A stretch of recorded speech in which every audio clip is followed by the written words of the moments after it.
Hello guys! Share ko nga lang pala sa inyo kung anong mangyayari sa akin sa araw ko. Kasi di ba baka sakaling maglala yung isa dyan?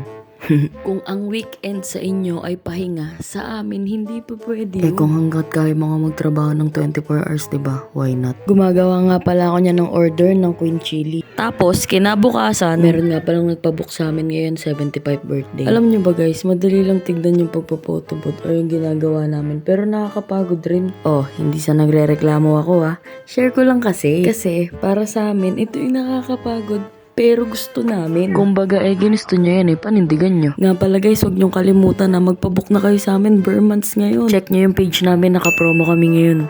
Baka di DM events yon. Ayan na, syempre hindi mawawala sa events yung kainan. Pinaka-favorite ko yun Tapos, pagkatapos ng event, nagpasama ako kay Tita sa Teresa para kumuha ng stocks ng chili garlic sauce namin. Huy guys, bili na nga pala kayo niyan. Ang sarap niyan, pwede nyo nang ulamin. Available na nga pala yan sa aming mga online stores. Para matikman naman ng mga malalayo. Sayang kasi sobrang sarap talaga niyan.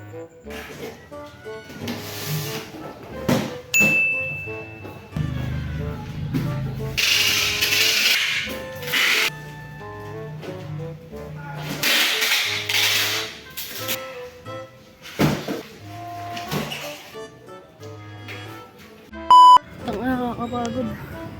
Hindi kasi kasya yung kotse ni Tita. Kasya naman kaso ang sikip kasi dito. Kaya ito binuhat ko to. 2 box, 48 pieces na chili sauce. Bili na kayo. Hirap pagpitin Nakapakatang siya sa ulo kaya mapapansin niyo yung hat ko. Parang napipi. Ang bigat pala nito.